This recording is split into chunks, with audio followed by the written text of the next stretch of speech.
करने से पहले मैं इस कहानी का महत्व आपको बता देता हूं। जो हिंदी साहित्य है, उस हिंदी साहित्य में, हिंदी लिटरेचर में सबसे पहली चीज देखें आप, युद्ध की पृष्ठभूमि पर लिखी गई ये हिंदी की पहली कहानी है। हिंदी की पहली कहानी कौन है जो युद्ध की पृष्ठभूमि पर लिखी गई है? तो ये इसने उसने कहा था। दूसरा, हिंदी कहानी के इतिहास में ये मील का पत्थर है। मील का पत्थर मुहावरा को कहते, एक मुहावरा है, इसका मतलब होता है कोई सिग्निफिकेंट चीज, कोई बहुत विशिष्ट चीज।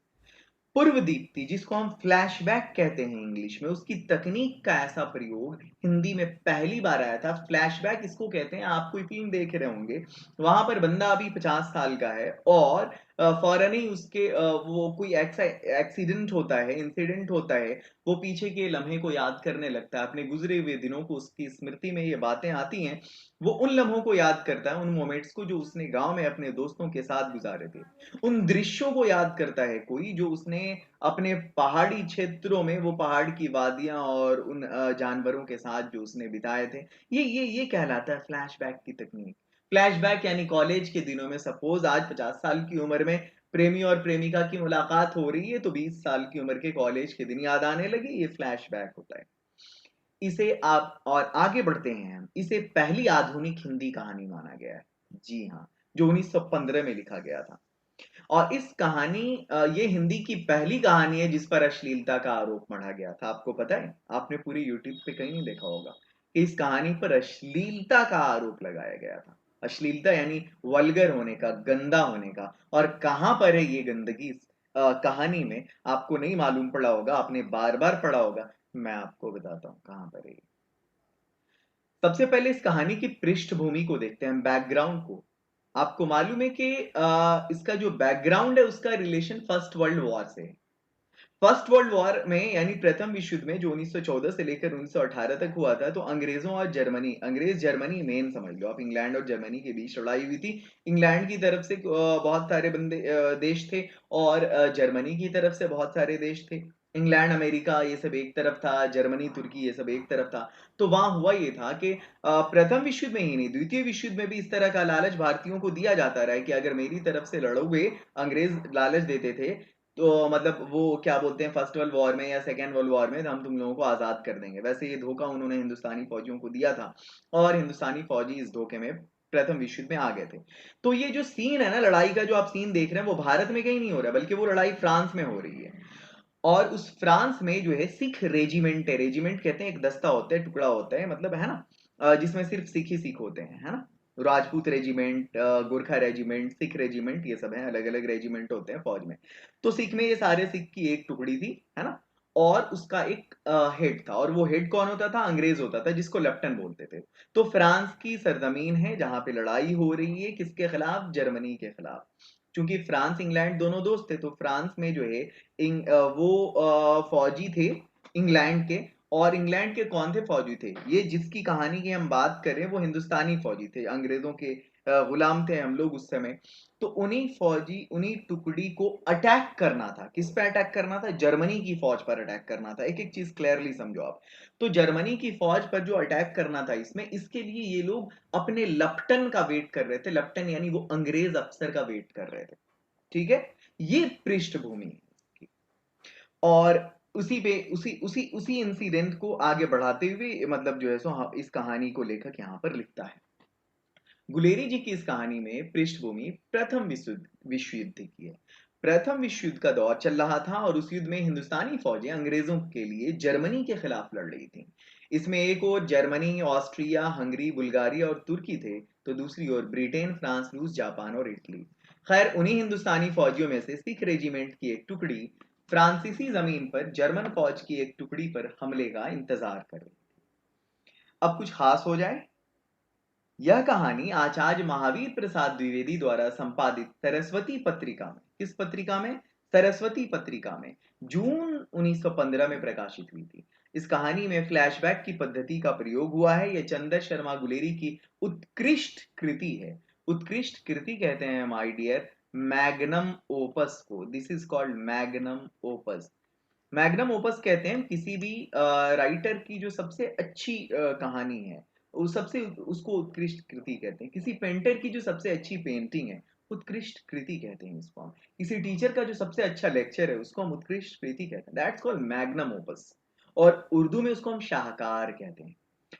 ये चंदर शर्मा हाँ, इस कहानी पर बहुत सारी फिल्में बन चुकी हैं, टेलीफिल्म भी बन चुकी है। फिल्म और टेलीफिल्म में क्या फर्क है?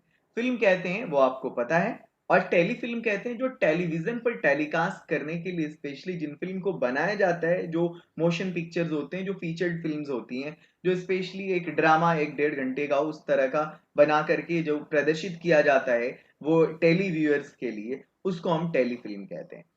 और अनेक इसके नाट्य रूपांतर हो चुके हैं, इस पर बहुत सारे ड्रामास बन चुके हैं। ये कहानी कुल 5 भागों में बटी हुई है। पहले भाग में अमृतसर के बाजार का वर्णन है, जहां प्रेमी और प्रेमिका मिले थे बचपन में, यानी लहना सिंह और उसकी प्रेमिका।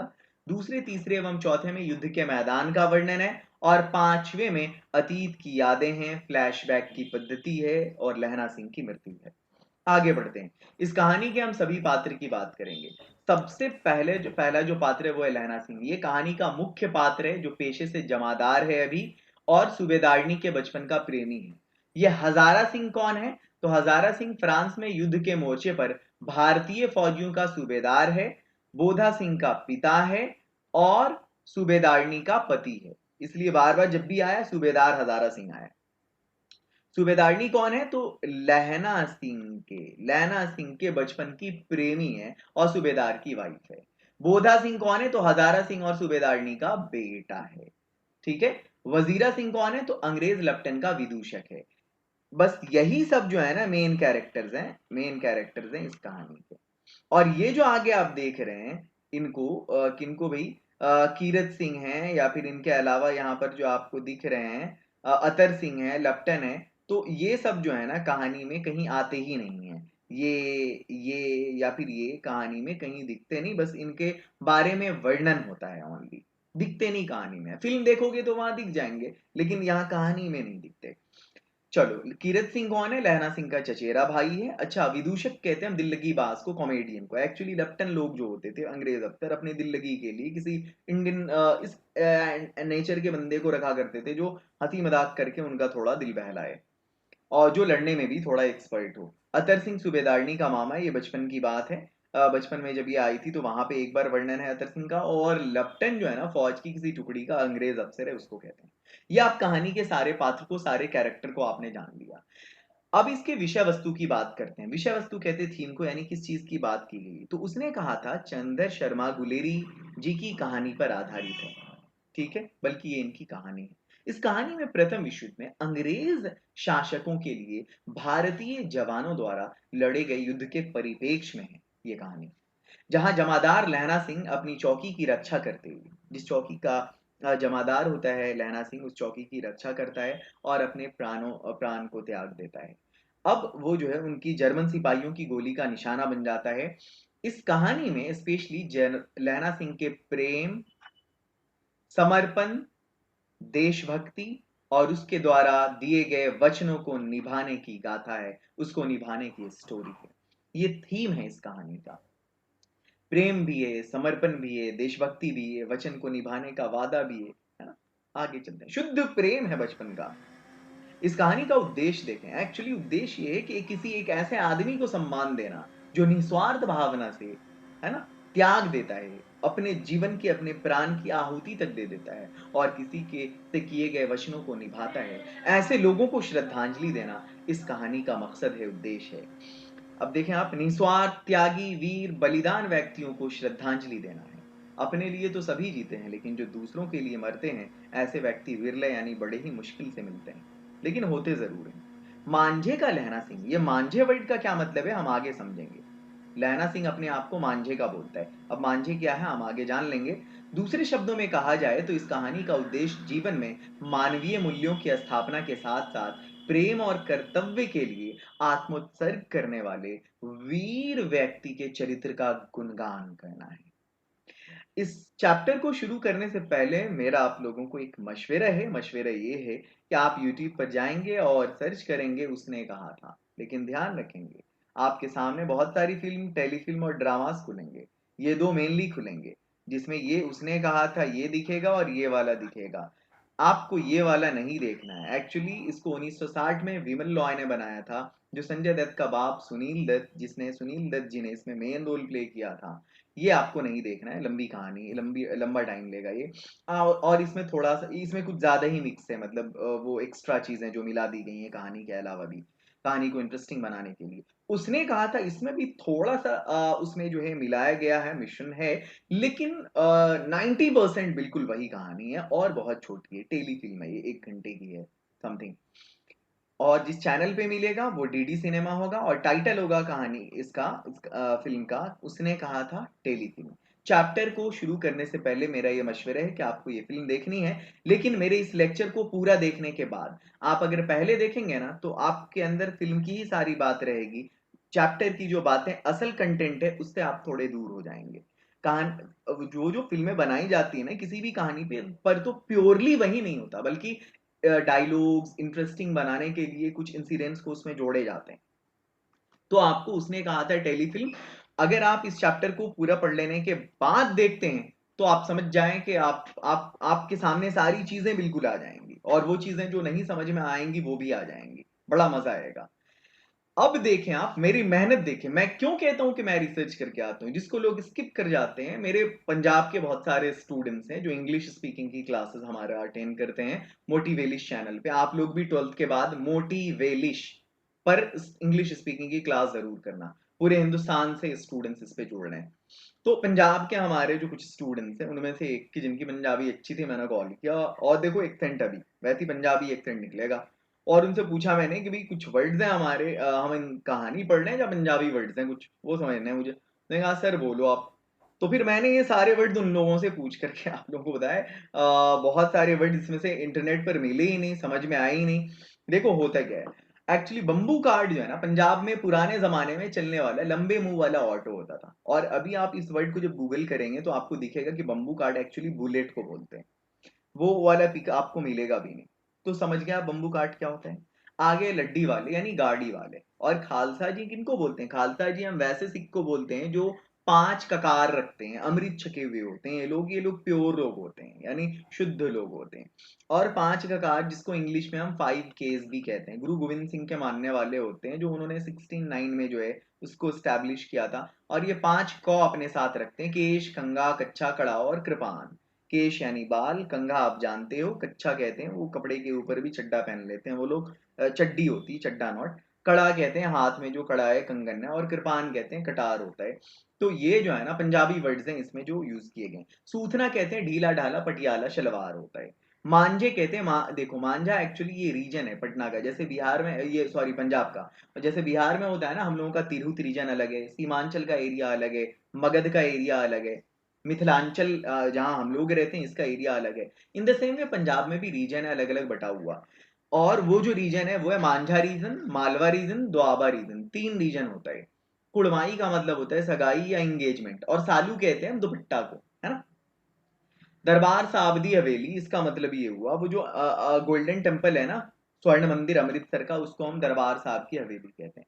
सिगड़ी कहते हैं वो बोरसी नहीं होता है जो आप लोग अक्सर चूल्हा वगैरह होटल में देखते होंगे, लोहे मिट्टी का बना हुआ एक मुहा पात्र होता है जिसमें कोयला डाल के सुलगाते हैं।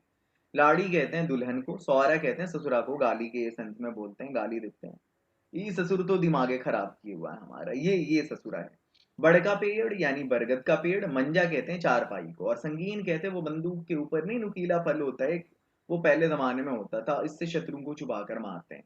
लाम कहते हैं युद्ध का मोर्चा, तिमिया कहते हैं जनानी को यानी औरत को, बेड़ा कहते हैं आंगन को, ओबरी कहते हैं घर के अंदर की जो कोठरी है उसको ओबरी कहते हैं।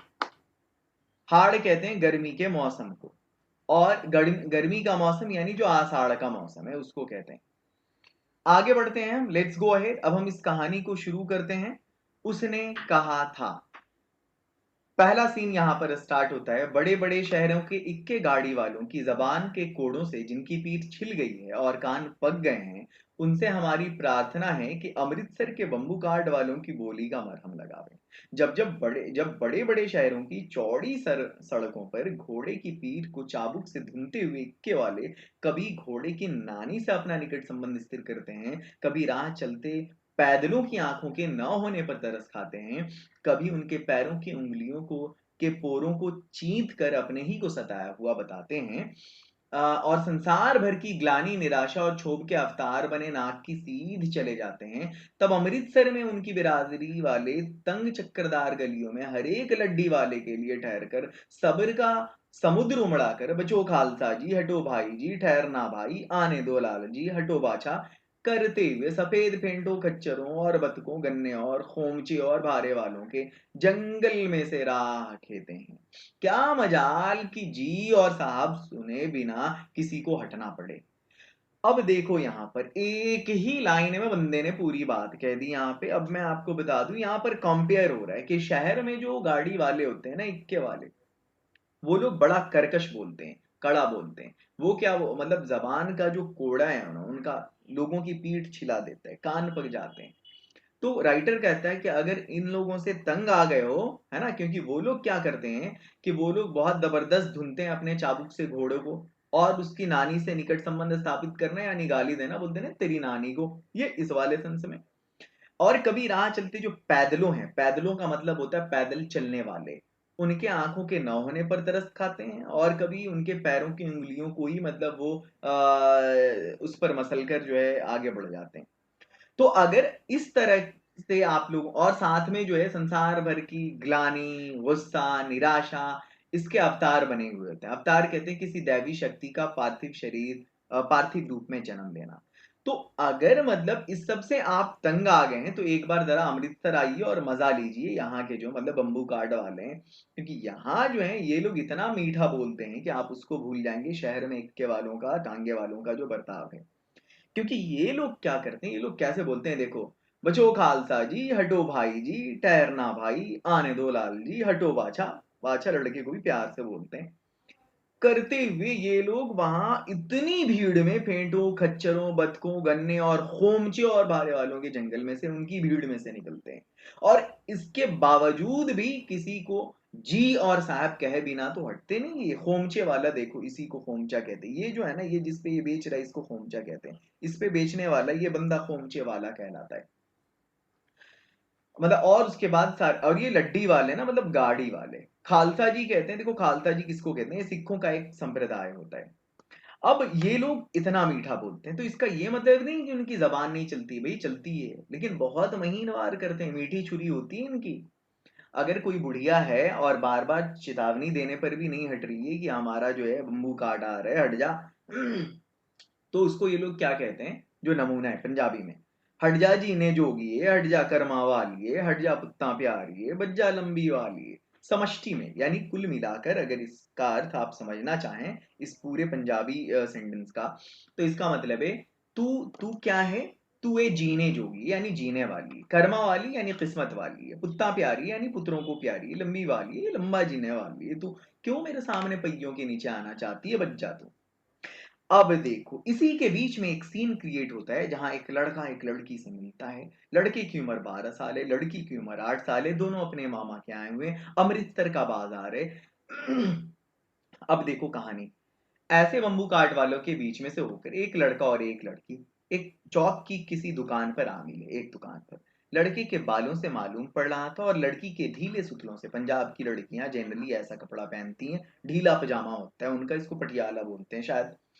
तो ये जो सुथना कहलाता है, इससे मालूम पड़ रहा था कि ये दोनों सिख हैं, इससे और इससे।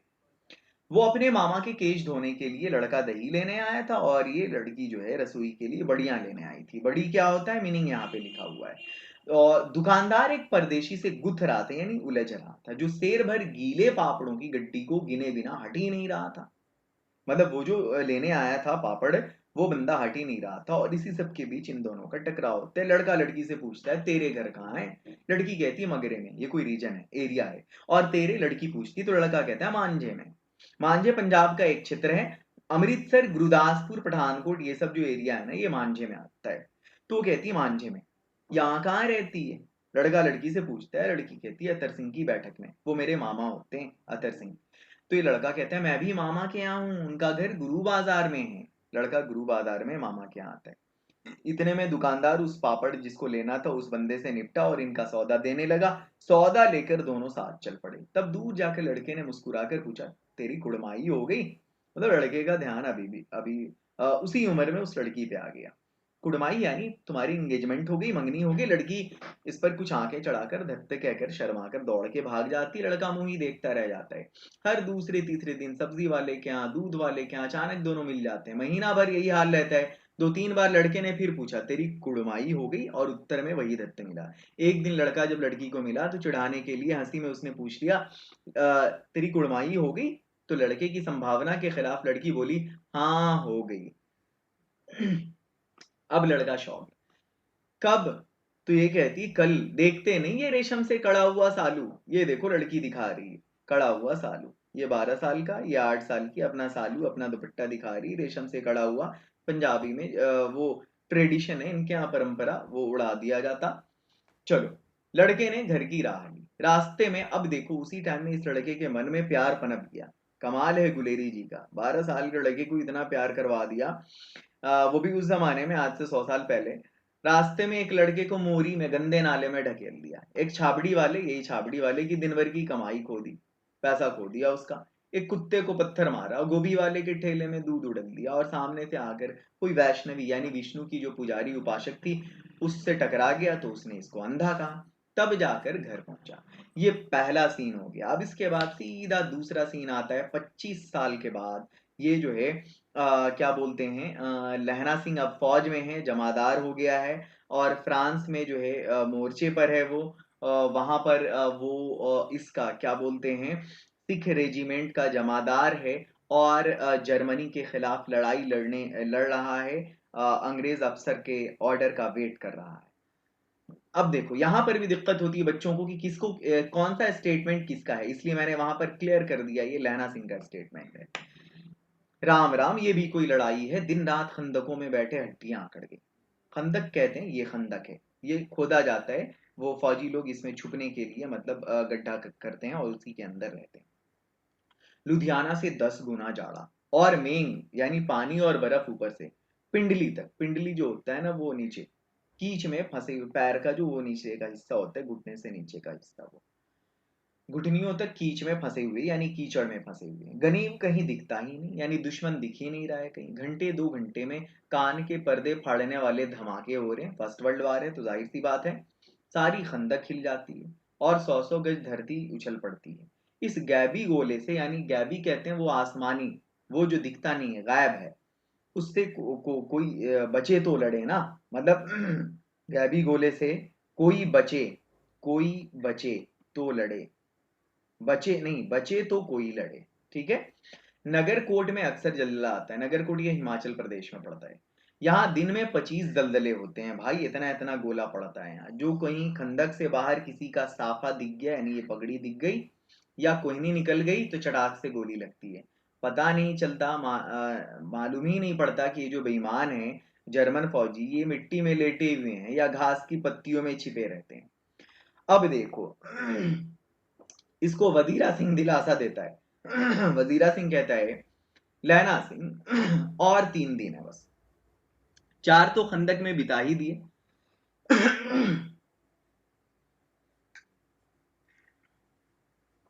परसों रिलीफ आ जाएगी।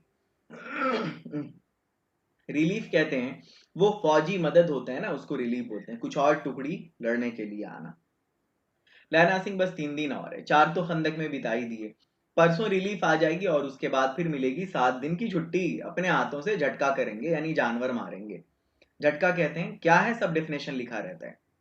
और पेट भर खाकर सो जाएंगे। उसी फिरंगी मैम के बाग में, यानी वजीरा सिंह पे जो है ना, कोई मैडम है फ्रांस की जो लट्टू ही रहती है, उसी के यहाँ रेस्ट करने जाता है। उसी फिरंगी मैम के बाग में मखमल की सी हरी घास है, फल और दूध की वर्षा कर देती है। ओ माय गॉड, खूब फल दूध खाने को देती है। और लाख कहते हैं दाम नहीं लेती, मतलब उसके पैसे नहीं लेती। कहती है तुम राजा हो, मेरे मुल्क को बचाने आए हो। 4 दिन तक पलक नहीं झपी। बिना फेरे घोड़ा बिगड़ता है और बिना लड़े सिपाही। मुझे तो ये लहना सिंह कहता है। अब लहना सिंह ने कहना शुरू किया। ये आपको समझ में नहीं आएगा कि कहां पर कौन क्या कह रहा है, इसलिए मैंने सबको लिख दिया है। मतलब जो मेहनत हुई है इस पे, 24 घंटे मेहनत हुई है, तब जाकर के ये बना है प्रेजेंटेशन आपका। 4 दिन तक पलक नहीं झपी, बिना फेरे घोड़ा बिगड़ता है, और बिना लड़े सिपाही, यानी अगर मान लिया घोड़े को मैदान में नहीं लाया जाए तो वो बिगड़ जाएगा, वो किसी काम का नहीं है, वो उतना एक्टिव नहीं रहता, और लड़े बिना सिपाही भी एक्टिव नहीं रहता। मुझे तो संगीन चढ़ाकर मार्च का हुक्म मिल जाए। संगीन चढ़ाकर, ये देखो, ये इसने संगीन चढ़ा रखा है, संगीन चढ़ा रखा है, दिस इज कॉल्ड संगीन।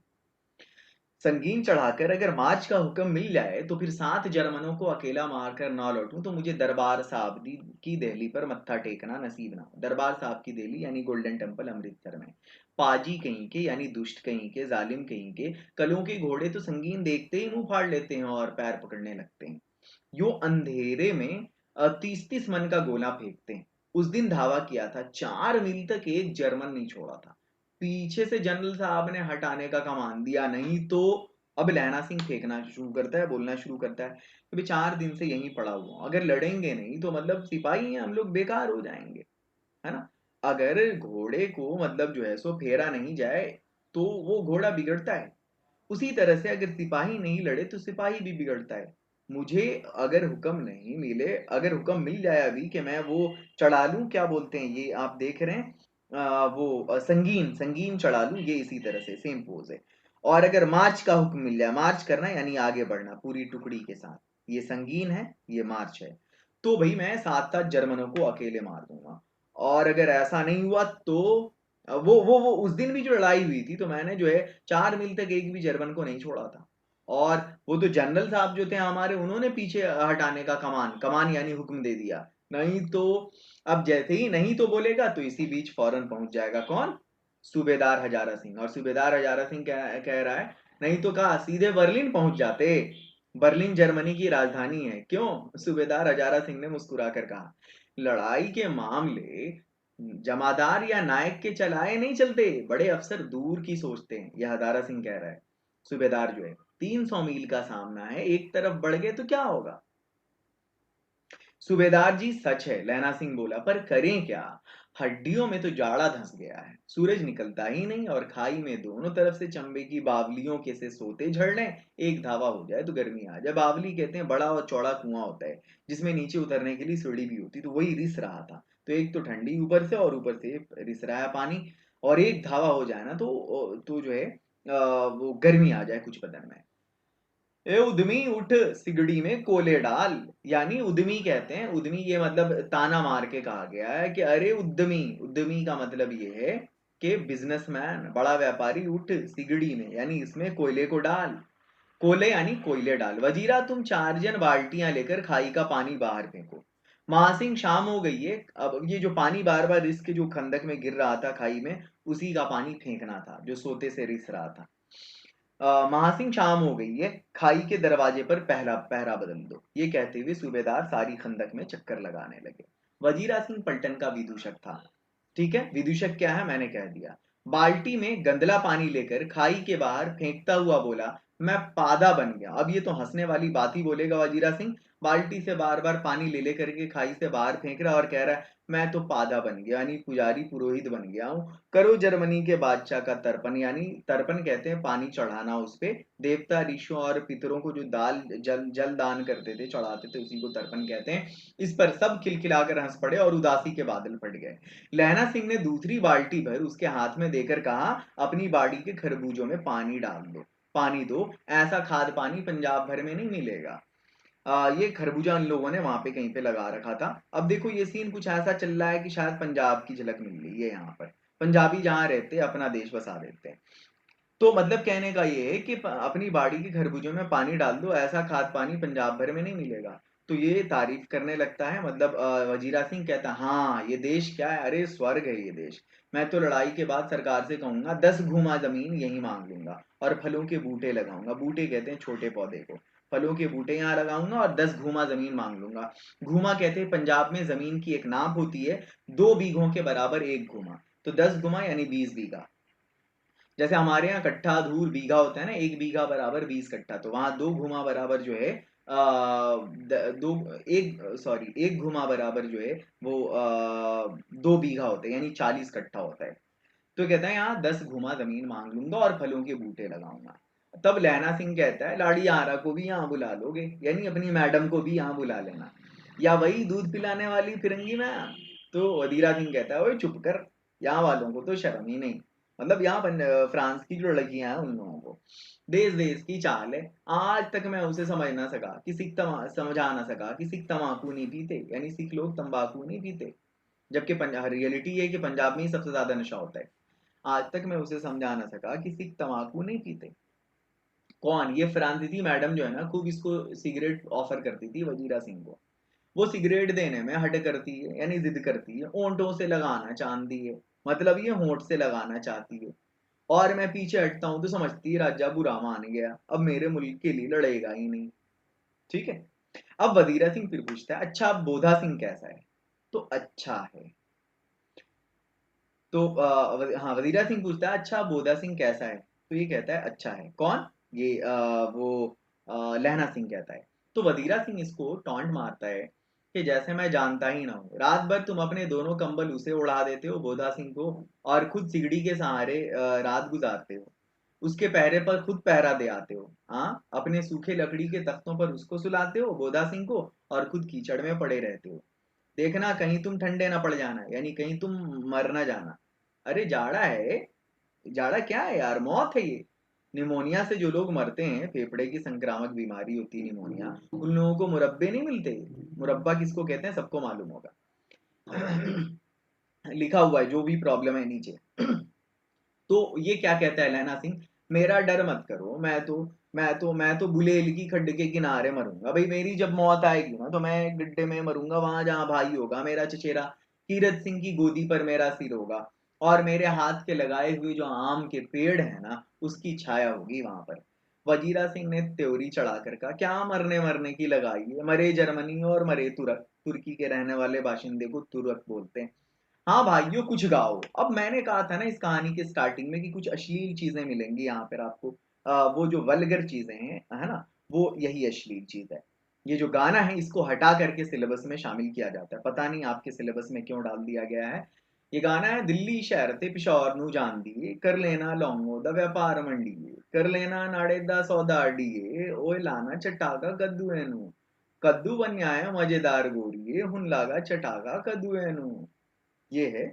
इसका मतलब आपकी जो स्टोरी है उसमें दिया गया है आपकी किताब में, ए दिल्ली शहर से पेशावर को जाने वाली, मंडी में लौंगों का व्यापार कर लेना, अरी नारी का सौदा भी कर लेना, ओए अब हमें कद्दू चखना है, ए गोरे वर्ण वाली रंग वाली, कद्दू अत्यंत स्वादिष्ट पका है, अब हमें कद्दू चखना है। राइट। इसका जो एक्चुअल मतलब है वो ये नहीं है, आपके सिलेबस में घुमा फिरा के मतलब दिया गया है। असल मतलब जो है वो यहाँ पर है, गंदा सा है। दिल्ली शहर से पेशावर को जाने वाली लौंगों का यानी लहंगों का व्यापार कर ले, और अपना नाड़े का सौदा कर ले गोरिये, कद्दू बड़ा मजेदार बना है, चटखारे लेने का मन हो रहा है। ये एक्चुअल में मतलब है इसका। आगे बढ़ते हैं। कौन जानता है कि दाढ़ियों वाले घरबारी सिख यानी बाल बच्चों वाले सिख ऐसे लुच्चे का गीत गाएंगे, पर सारी खंदक गीत से गूंज उठी और सिपाही फिर ताजा हो गए, मानो 4 दिन से सोते और मौज ही मौज करते रहे। अब फिर तीसरा सीन है। अब तीसरा सीन में क्या हो रहा है, अब यहीं पे जो है अंग्रेज लपटन आएगा। अब देखो यहाँ पर क्या होता है, हुक्म देने के लिए कि चलो लड़ाई शुरू हो गई, शुरू करो। 2 पहर रात हो गई है, पहले ये जान लो, 1 पहर का मतलब 3 घंटा होता है, 2 पहर रात का मतलब 9 से 12 का जो पीरियड है। अंधेरा है, सन्नाटा हुआ है। बोधा सिंह खाली बिस्किटों के 3 टीनों पर, यानी जिस टीन में बिस्किट होता था उस 3 टीन को बिछा करके, उस पर अपना दोनों कंबल बिछा करके, और लहना सिंह का ऊपर से 2 कंबल और साथ में एक बरान कोट भी ओढ़े हुआ है, सो रहा है। बरान कोट किसको कहते हैं ये देख लो यहाँ पर, वो फौजी लोग पहनते हैं, वो लंबा सा कोट होता है जो सर्दी और बरसात में इसकी रक्षा करता है फौजियों की। लहना सिंह पहरे पर खड़ा लहना सिंह पहरे पर खड़ा हुआ है। हालांकि पहरे पर किसको होना था, बोधा सिंह को होना था, लेकिन बोधा सिंह से ड्यूटी ना करा करके ये लहना सिंह ड्यूटी करता है बार बार बोधा सिंह के बदले में। बोधा सिंह को अपने बेटे की तरह मानता है। क्यों मानते हैं हम आगे जानेंगे।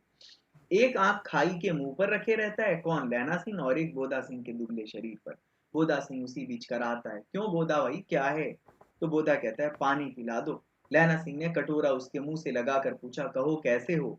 पानी पीकर बोधा बोला, कंपनी कंपकपी छूट रही है, बिल्कुल रोम रोम में तार दौड़ रहे हैं, दांत बज रहे हैं। उसको उसका मेरे ख्याल से उसको सर्दी बुखार लग रहा है, ये उसका हाल है। तो अच्छा तुम मेरी जर्सी पहन लो। कौन कहता है? लहना सिंह कहता है।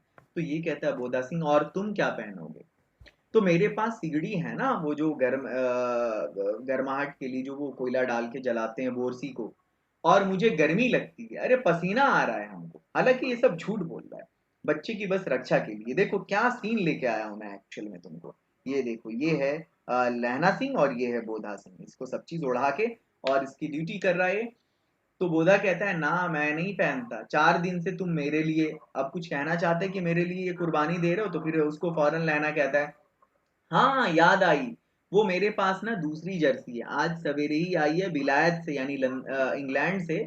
में बुन बुन कर भेज रही हैं वहां से कि हम लोग जो उनके देश के लिए लड़ रहे हैं, गुरु उनका भला करे। ऐसा कहकर लहना अपना कोट उतार कर जर्सी उतारने लगा। सच कहते हो? बोधा पूछता है। और नहीं झूठ, क्या मैं झूठ बोल रहा हूँ? यूं कहकर ना ही करते करते वही बोधा को जबरदस्ती उसने जर्सी पहना दी, और खुद जीन का कुर्ता भर पहनकर पहरे पर आ खड़ा हुआ। जीन का कुर्ता एक तरह का मोटा सूती कपड़ा होता है, कुर्ता होता है। मेम की जर्सी की जो कथा थी कि मेम लोग जो जर्सी बुनबुन के भेज रही हैं, ये बिल्कुल गलत कहानी सुनाई थी, ऐसा कुछ नहीं था। आधा घंटा बीत गया, इतने में खाई के मुंह से आवाज आई, सूबेदार हजारा सिंह। कौन? लेफ्टिनेंट साहब। हजारा सिंह फौरन जाता है इसके पास, किसके पास? अंग्रेज अफसर के पास, लेफ्टिनेंट के पास, और बोलता हुकुम हुजूर, हुकुम हुजूर। अब ये जो है ना, कहकर सूबेदार तनकर फौजी सलाम करके खड़ा हुआ। देखो इसी दम धावा करना होगा, लेफ्टिनेंट बोलता है। अंग्रेज अफसर। मील भर की दूरी पर पूरब के कोने में, किस कोने में? पूरब के कोने में एक जर्मन खाई, ठीक है? उसमें से 50 से ज्यादा जर्मन जर्मन नहीं है। इन पेड़ों के नीचे नीचे 2 खेत काट कर रास्ता है, 3-4 घुमाव है, और जहां मोड़ है वहां पर 15 जवान मैं खड़े करके आया हूं। यानी पहले तुम मील भर जाके उस 15 जवान से मिल लो, और इस चौकी पर सिर्फ 10 आदमी होना चाहिए, बाकी सबको साथ ले जाओ। खंदक छीनकर वहीं जब तक दूसरा हुक्म ना मिले डटे रहो। वहां उन खंदक छीन कर, समझे? यानी जर्मनी के खंदक को छीन लो वहां उन लोगों से, उस चौकी को, और जब तक दूसरा हुक्म ना मिले वहीं डटे रहे। जबकि ये आगे चलते हैं। चुपचाप सारे तैयार हो गए, बोधा भी कंबल उतार कर चलने लगा। तब लहना सिंह बोधा को रोका। लहना सिंह आगे क्या हुआ तो बोधा के बाप सूबेदार ने उंगली से बोधा की ओर इशारा किया। लहना सिंह समझकर चुप हो गया कि इसकी तबीयत खराब है। पीछे 10 आदमी कौन रहे इस पर बड़ी हुज्जत हुई, यानी बहस हुई, क्योंकि कोई रहना ही नहीं चाहता था। सबको समझा बुझाकर सूबेदार ने मार्च किया, यानी आगे बढ़ा।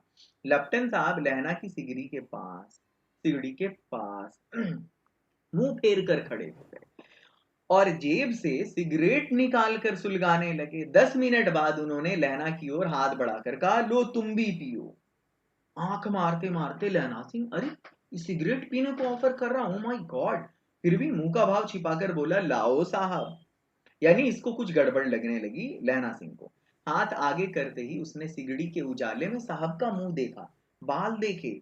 तब उसका माथा ठनका, लहना का माथा ठनका कि भाई लेफ्टिनेंट साहब के जो पट्टियों वाले बाल थे, एक दिन में कहाँ उड़ गए, और उसकी जगह ये कैदियों के जैसा कटा हुआ बाल कहाँ से आ गया? शायद शराब पिए हुए हैं साहब, जो उन्हें बाल काटने का मौका मिल गया है। लहना सिंह ने जांचना चाहा कि कहीं ओरिजिनल ये वही लेफ्टिनेंट है या कोई और है, क्योंकि लेफ्टिनेंट साहब जो है उसके साथ 5 साल से उसकी रेजिमेंट में थे। इसीलिए इसने जो है सवाल जवाब कुछ ऐसा ऐसा पूछा जो लेफ्टिनेंट ही जवाब दे सकता था। ये डुप्लीकेट लेफ्टिनेंट लग रहा था उसको, इसको कोई धोखा लग रहा था लहना को। इसलिए लहना ने पूछा, क्यों साहब हम लोग हिंदुस्तान कब जाएंगे? तो वो कहता है, लड़ाई खत्म होने पर। क्यों, क्या तुम्हें ये देश पसंद नहीं? तो ये कहता है, नहीं साहब, शिकार के वो मजे यहाँ कहाँ। याद है पारसाल, यानी पिछले साल, नकली लड़ाई के पीछे हम आप जगाधरी जिले शिकार करने गए थे। जगाधरी जिला मतलब वो हरियाणा के यमुना नगर में पड़ता है ये जगाधरी जिला। वहां शिकार करने गए थे, वहीं जब आप खोते पर सवार थे, खोता गधा को बोलते हैं। और आपका खानथामा यानी खाना बनाने वाला जो अब्दुल्ला है ना, रास्ते के मंदिर में जल चढ़ाने को गया था। बेशक, पाजी कहीं का। सामने से वो नीलगाय निकली कि ऐसी बड़ी मैंने कभी ना देखी थी। और आपकी एक गोली कंधे में लगी और एक पुट्ठे में लगी। पुट्ठा किसको कहते हैं? पुट्ठा कहते हैं, देखो पेड़ू के नीचे वो जो कमर और जांग के बीच का एरिया होता है ना, जहां दबाने पर जो है सो वो गिल्टियां सी मालूम पड़ती हैं, वो जांग का जो एरिया है, दैट्स कॉल्ड। तो उसको हम पुट्ठा कहते हैं, और पुट्ठे में निकली। ऐसे अफसर के साथ शिकार खेलने में मजा। यानी आपने क्या गजब का शिकार किया था। यानी उसको ना, शिकार को ये फंसाने की कोशिश कर रहा है। मतलब शिकार कौन? मैं लेफ्टिनेंट की बात कर रहा हूँ। ये सब झूठ मूठ का बोल रहा है लहना उसको, ताकि ओरिजिनल होगा तो सही सही जवाब देगा। आपने कहा था कि रेजिमेंट, अच्छा हाँ, शिमले से तैयार होकर के वो जो नीलगाय का सिर था जिसका हम लोगों ने शिकार किया था, वो आ गया था। आपने कहा था कि रेजिमेंट की मेस में लगाएंगे जहां खाना बनता है, पर मैंने वो विलायत भेज दिया। कौन कह रहा है? लप्टन। ऐसे बड़े बड़े सिंह, फिर लैना सिंह ने क्या कहा, ऐसे बड़े बड़े सिंह 2-2 फुट के तो होंगे। तो वो कहता है कौन? ये लप्टन।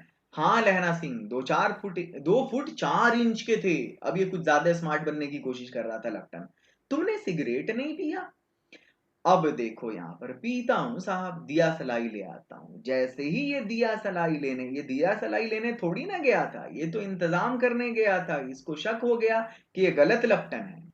अब देखो वो गलतियां जिससे लैना सिंह पहचान गया कि ये लपटन नकली है। सबसे पहला, जगाधरी जिले में शिकार करना नीलगाय का। एक्चुअली जगाधरी जिले में नीलगाय मिलती ही नहीं। पहली गलती ये थी लपटन की, समझ गया ये। दूसरा, खोते पे सवार, खोते पे गधे पे सवार होके शिकार करते हैं, ये भी गलत हो गया। अब्दुल्ला नाम का अगर खाना बनाने वाला है तो ये मंदिर क्यों जाएगा? तीसरी जगह यहां फंसा लिया लैना ने। और चौथी जगह, नकली लेफ्टन ने जब लैना सिंह से सिगरेट का पूछा, तो इसको तो कभी ओरिजिनल लेफ्टन ने सिगरेट का पूछा ही नहीं था, क्योंकि उन लोगों को मालूम था सिख लोग सिगरेट पीते नहीं, तंबाकू पीते नहीं। और वो भी ये गाय को 2 फुट 4 इंच का सिंग होगा, ये 12 सिंगा है क्या? ये सारी चीजें थी जिससे ये समझ लिया कि ये नकली लेफ्टन है। अब आगे बढ़ते हैं। कहकर लहना सिंह खंदक में घुसा। अब उसको कोई शक नहीं था और झटपट निश्चय कर लिया कि क्या करना चाहिए। अंधेरे में वो किसी सोने वाले से टकराया। कौन? वजीरा सिंह।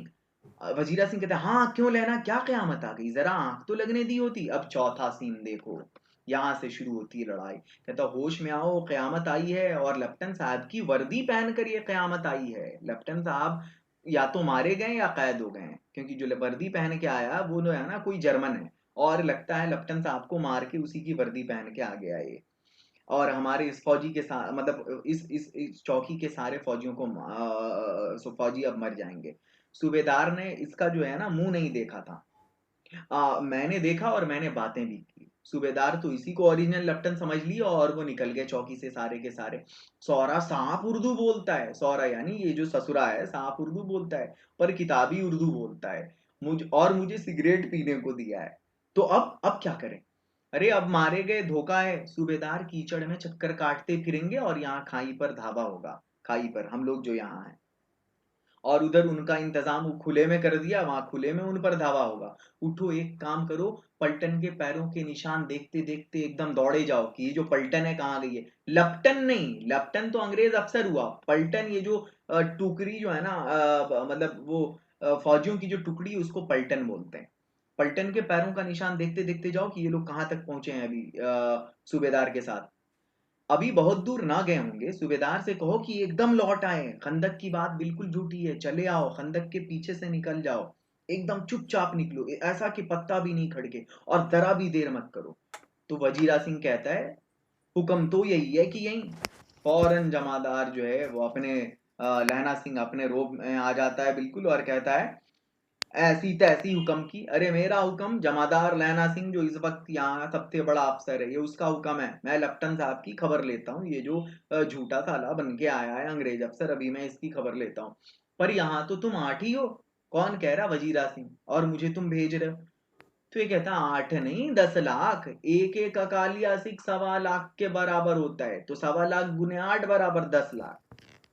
लौट कर खाई के मुहाने पर लहना सिंह दीवार से चिपक गया, और उसने देखा कि लपटन क्या काम कर रहा है। तो वो क्या कर रहा था, जेब से 3 गोला निकाला, बिल्कुल बेल के साइज का, और तीनों को जगह जगह बेल एक फल होता है, जगह जगह दीवार में उसने फंसा दिया, और उसके बाद तीनों को एक तार से बांध दिया। आगे देखो, तार के आगे सूत की एक गुत्थी थी, है ना, गुत्थी कहते हैं वो जो धागे का उलझा हुआ रूप होता है, जिसे सिगड़ी के पास रखा, बाहर की तरफ कर एक दिया सलाई लगाकर जैसे ही वो गोले में लगाने वाला था, एक बार खींच के बंदूक से मारता है। कौन? लहना सिंह। बिजली की तरह दोनों हाथों से उल्टी बंदूक को उठाकर लहना सिंह ने साहब की कोहनी पर तान कर दे मारा। धमाके के साथ साहब के हाथ से दिया सलाई गिर पड़ी। लहना सिंह ने एक कुंदा, कुंदा कहते हैं बंदूक के पीछे वो जो लगा हुआ लकड़ी का टुकड़ा, दे मारा। और साहब आंख मीन गॉड, ओ माई गॉड कहने लगा, कहता हुआ बंदा चित हो गया। लैना सिंह ने तीनों गोले बीन कर खंदक के बाहर फेंके और साहब को घसीट कर सिगड़ी के पास लिटाया, जेबों की तलाशी ली। और उस अंग्रेज अफसर के, यही यही इसी ने रोल लिया है, ये टॉम अल्टर है, जेमी अल्टर का बाप, जिसने इस टेलीफिल्म में रोल निभाया है इसका। और वो जो टेलीफिल्म आप देखोगे ना, उसमें रजा मुराद जो है उसने सूबेदार हजारा सिंह का रोल लिया है, और किरण कुमार ने जो है लहना सिंह का रोल निभाया। ये टॉम अल्टर है, जेमी अल्टर का बाप है। ये पुरानी फिल्मों में, हिंदी फिल्मों में आता था ये बंदा। जेमी अल्टर इसका बेटा है, जो फेक इट इंडिया नाम का चैनल है इसका यूट्यूब पे। Fake it India, make it India नहीं, फेक इट इंडिया। देखोगे बड़ा मजा आएगा, मैं अक्सर देखता हूँ। तीन चार हाँ, साहब की मूर्छा हटी। अच्छा हाँ, अब उसकी उसकी तलाशी ली गई लपटन की, और उसने मतलब लहना सिंह ने वहां से तीन चार लिफाफा निकाला, जो वो लोग होते हैं ना, अफसर लोग लिखते हैं कि अब मुझे कहाँ अटैक करना है, वो जंग का नक्शा होता है वो सब, है ना, उसमें प्लान होता है, पूरा डिप्लोमेसी होती है। तो डायरी निकालकर उसको अपनी जेब के हवाले कर दिया, अपने पास रख लिया उसने, लैना सिंह ने। साहब की मूर्छा हटी। जब साहब को होश आया, लैना सिंह हंसकर बोला, क्यों लपटन साहब, मिजाज कैसा है? आज मैंने बहुत सी बातें सीखी हैं। ये सीखा है कि सिख सिगरेट पीते हैं, और ये भी सीखा है कि जगाधरी जिले में नीलगाय होती है। ये भी सीखा है कि उनके 2 फुट 4 इंच के सींग होते हैं, और ये भी सीखा कि मुसलमान खानदामा मूर्तियों पर जल चढ़ाते हैं, और लपटन साहब गधे पर चढ़ते हैं। तो बहुत सारी चीजें सीखा है हमने आज आपसे। पर ये तो कहो, ऐसी साफ उर्दू कहाँ से सीख ली है? हाँ, हमारे लपटन साहब तो बिना डिक्शनरी के, डैम के 5 लफ्ज भी नहीं बोला करते थे। लैना ने पतलून की जेबों की तलाशी नहीं थी, यही गलती किया लैना ने। एक्चुअली उसके पैंट की जेब में रिवॉल्वर था। किसके? अंग्रेज, वो जो जर्मन लेफ्टन था उसके, जिसने धोखा दिया था।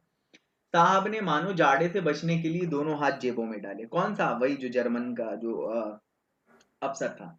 लहना सिंह बेचारा जो है भाव में कहता ही चला गया आगे, चालाक तो बड़े हो, पर मांझे का लहना, यानी मांझे रीजन का, मांझे के क्षेत्र का जो लहना है ये, इतने बरस लपटन साहब के साथ रहा है, उसे चकमा देने के लिए 4 आंखें चाहिए।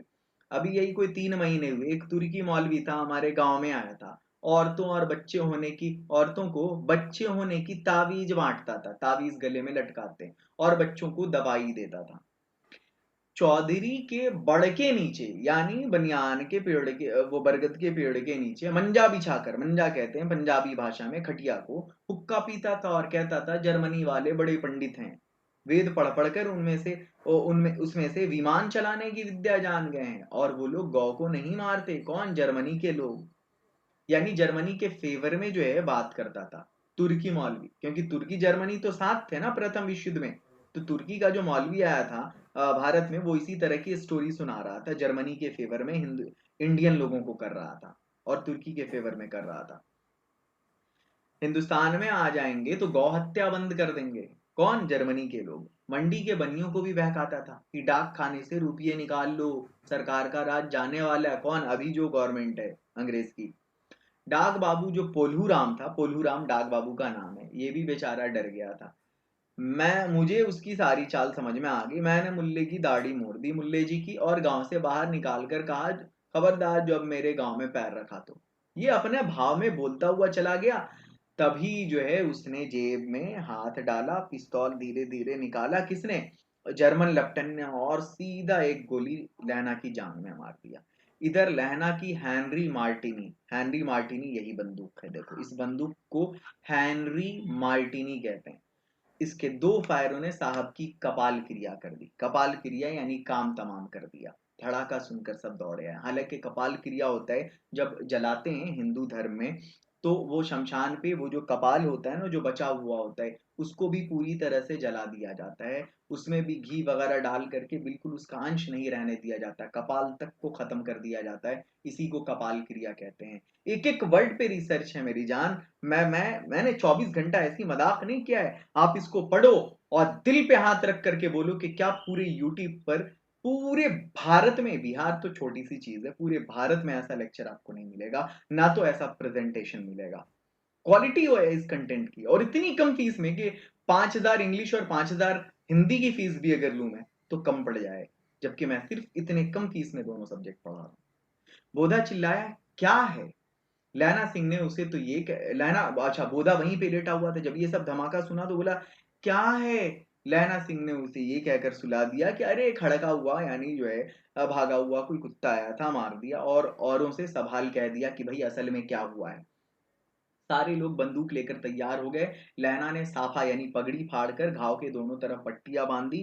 घाव मांस में ही था, पट्टियों के कसने से लहू निकलना बंद हो गया। उतने में 70 जर्मन चिल्लाकर खाई में घुस पड़े। अब ये बेचारा 8 सिख यहाँ पर, और उधर से मतलब जो है सो 70 जर्मन की फौज अटैक कर दी। सिखों की बंदूक की बाढ़ ने पहले धावे को तो रोक लिया, सिखों के बंदूक की बाढ़ ने, है ना, दूसरे को भी रोक लिया, पर यहाँ 8 थे और लहना सिंह तक तक कर सबको मार रहा था। वो खड़ा था और लेटे हुए थे बाकी सारे, और वो लोग लेकिन 70 थे और अपने मुर्दा भाइयों के शरीर पर चढ़कर जर्मन आगे घुस आते थे।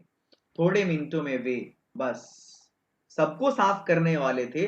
तभी अचानक आवाज आई, क्योंकि वजीरा सिंह जो बुला के लाने गया था सूबेदार को कि भाई गलत जगह आप लोग जा रहे हैं, चलो चौकी पे धावा बोल दिया है, वो लोग लौट रहे थे। अब बेचारे जर्मन दो पार्ट के बीच आ गए। सामने से तो ये था कौन, सिख फौजी सब थे, और उसके पीछे से जो आ गया सूबेदार हजारा सिंह अपनी पूरी फौज, वो टुकड़ी को लेकर के। वाहे गुरु जी फतेह, वाह गुरु जी दा खालसा, और धड़ाधड़ बंदूकों के फायर जर्मनों की पीठ पर पड़ने लगे। ऐन मौके पर जर्मन दो चक्की के पाटों के बीच में आ गए। चक्की का पाटा होता है ना, आटा जो वो पहले पुराने जमाने में चक्की होती थी हाथ से, तो दो पार्ट होता है उसमें, उसके बीच दाना पिसता था। तो दो चक्की के पाटों के बीच आ गए जर्मन लोग। पीछे से सूबेदार हजारा सिंह के जवान आग बरसाते थे और सामने लहना सिंह के साथियों के संगीन चल रहे थे। पास आने पर पीछे वालों ने भी संगीन पिरोना, यानी वही जो नीचे बंदूक के किनारे के सिरे में जो वो होता है ना, क्या बोलते हैं, डाइगर नुमा जो होता है, नुकीला चाकू, उसको बोलते हैं संगीन। और एक और किलकारी आई, अकाल सिक्खा दी फौज आई, मतलब खुशी से जो चिल्लाते हैं उसको किलकारी बोलते हैं। वाह गुरु जी फतेह, वाह गुरु जी दा खालसा, सत श्री अकाल पुरुष, और लड़ाई खत्म हो गई। 63 जर्मन या तो खेत रहे या करा रहे थे, खेत रहे यानी काम तमाम हो गया, या फिर करा रहे थे, और सिखों में से 15 सिख की जान गई, और 63 जर्मन या तो मर गए या तो करा रहे थे। सूबेदार के दाहिने गोली से सूबेदार के दाहिने कंधे से गोली आर पार निकल गई, सूबेदार हजारा सिंह, है ना, और लहना सिंह की पसली में, पसली इसको कहते हैं, दिस इज कॉल्ड पसली, ये जो पूरा हड्डी होता है ना, ये दिस इज कॉल्ड पसली, दिस इज कॉल्ड, जिसको रिब केज कहते हैं इंग्लिश में। लैना सिंह की पसली में एक गोली लगी। उसने घाव को खंदक की गीली मिट्टी से पूर लिया यानी भर लिया।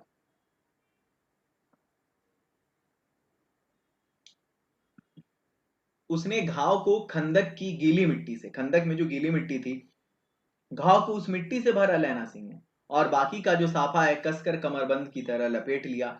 लेकिन किसी को खबर नहीं हुई कि लैना को जो दूसरा घाव लगा है बड़ा भारी लगा है। लड़ाई के समय चांद निकल आया था, ऐसा चांद जिसके प्रकाश से संस्कृत कवियों का दिया हुआ छई नाम सार्थक होता है। छई यानी कि वो एक सिचुएशन होती है जब कभी चांद को शराब दिया गया था, वैसा वाला पीरियड, उस तरह का चांद चमक रहा था। वो जो घेरा नहीं चारों तरफ उसके बन जाता है, वही छई। और ऐसी हवा चल रही थी जैसे वानभट्ट की भाषा में दंत वीणोपदेशाचार्य, यानी दांतों से वीणा बजाने का उपदेश देने वाली वो हवा कहलाई। ये टर्म है जो उसने वानभट्ट ने अपनी किताब में जो है दिया था। नहीं हाँ, वजीरा सिंह जो है, वजीरा सिंह कह रहा था कि कैसे मन मन भर फ्रांस की भूमि मेरे बूटों से चिपक रही थी जब मैं दौड़ा दौड़ा सूबेदार के पीछे गया था, यानी वो जो जमीन है फ्रांस की वो जो है मुझे पकड़े जा रही थी, पता नहीं आगे क्या होने वाला है।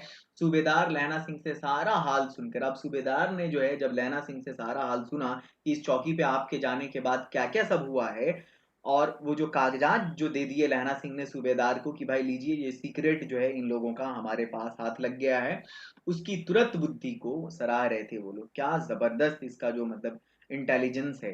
तो ये इसके कैरेक्टर में भी अगर आपको कहा जाए कि लहना सिंह का चरित्र चित्रण करें तो डेडिकेशन वाला है ही, वादा निभाने वाला है ही, देशभक्त है ही। हालांकि देशभक्त कहना उचित नहीं होगा क्योंकि अंग्रेजों के लिए लड़ रहे थे, पर कहीं ना कहीं देशभक्ति छुपी है क्योंकि अंग्रेजों का धोखा था इंडियन के साथ कि हम तुम्हें आजाद कर देंगे।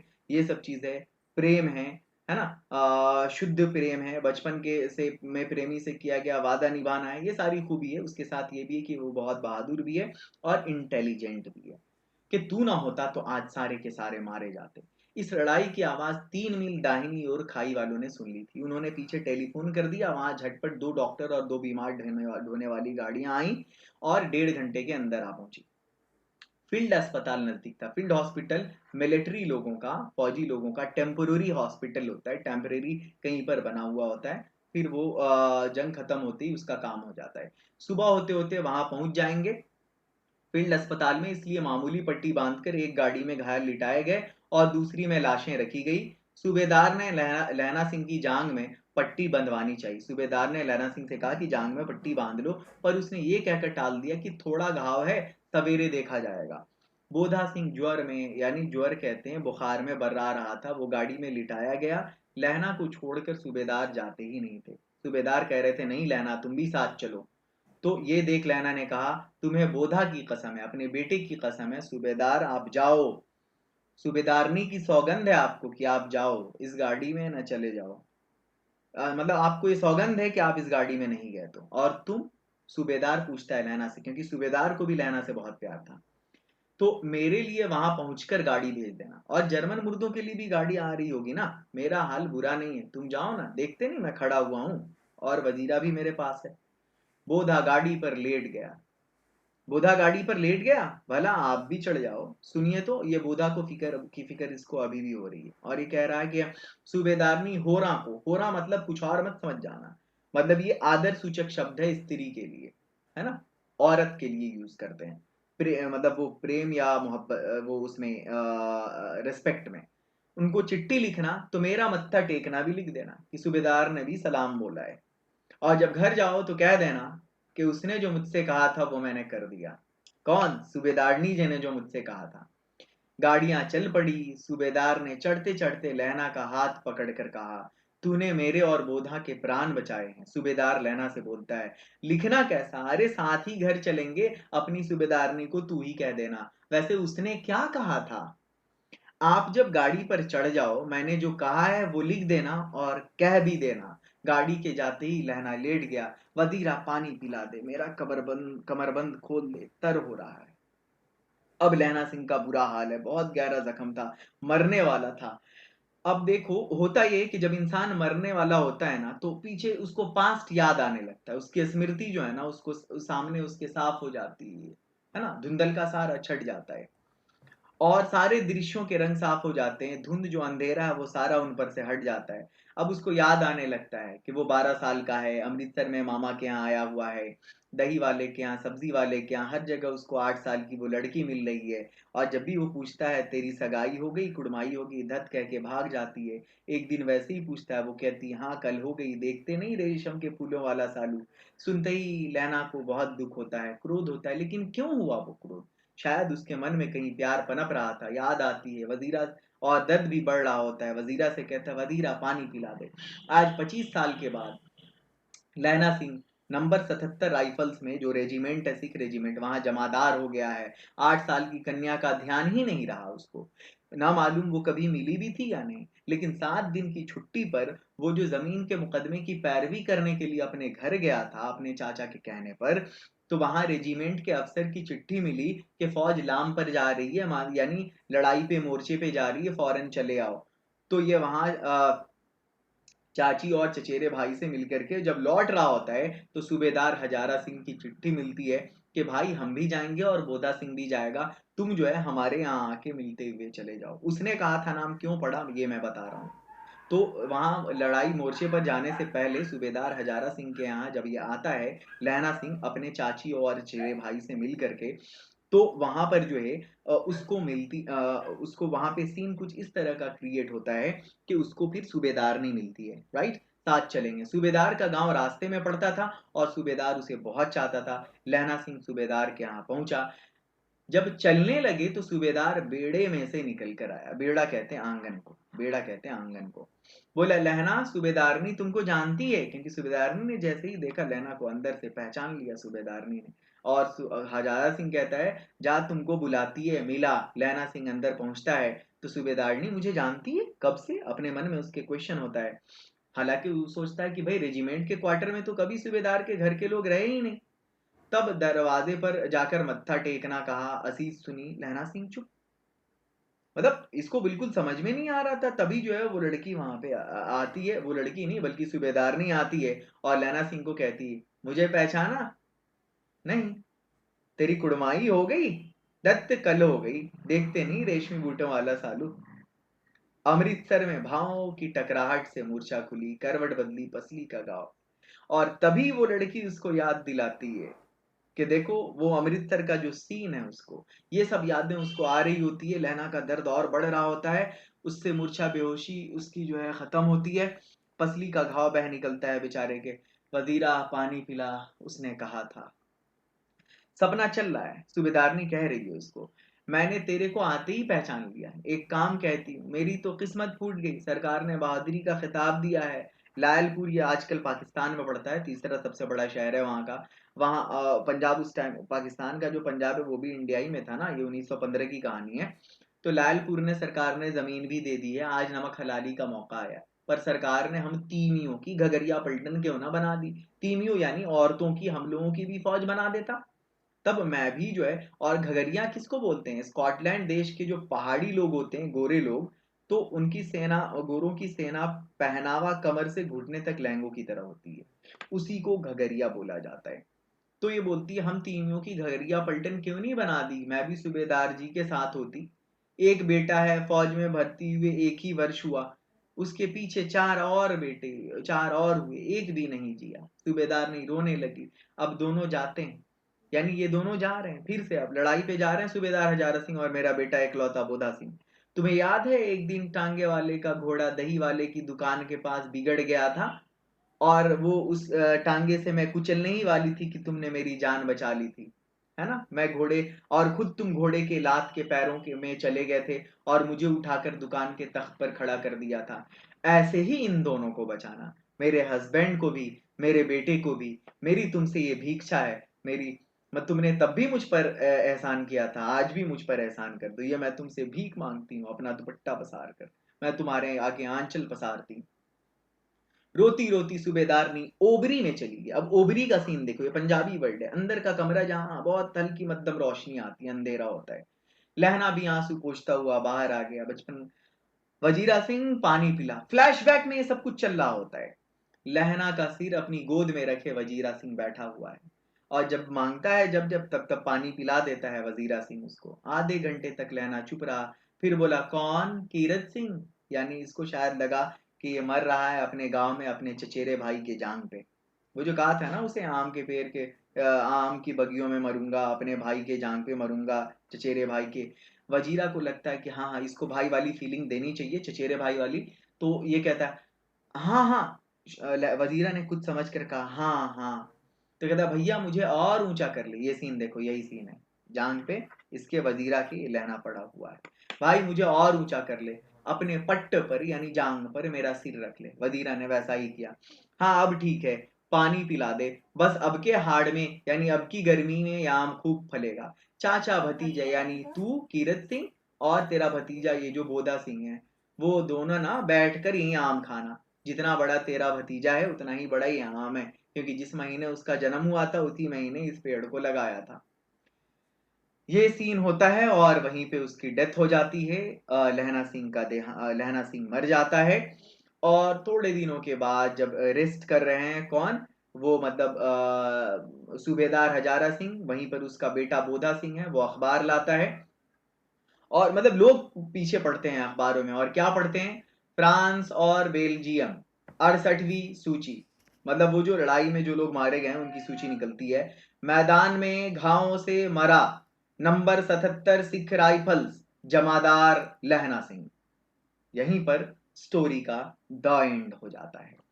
और चूंकि वो अखबार पढ़ा गया जहां लिखा हुआ था कि 68वीं सूची में 77 नंबर के सिख रेजिमेंट में जो जमादार था लहना सिंह, उसकी मृत्यु हो जाती है, वो घावों से मर गया।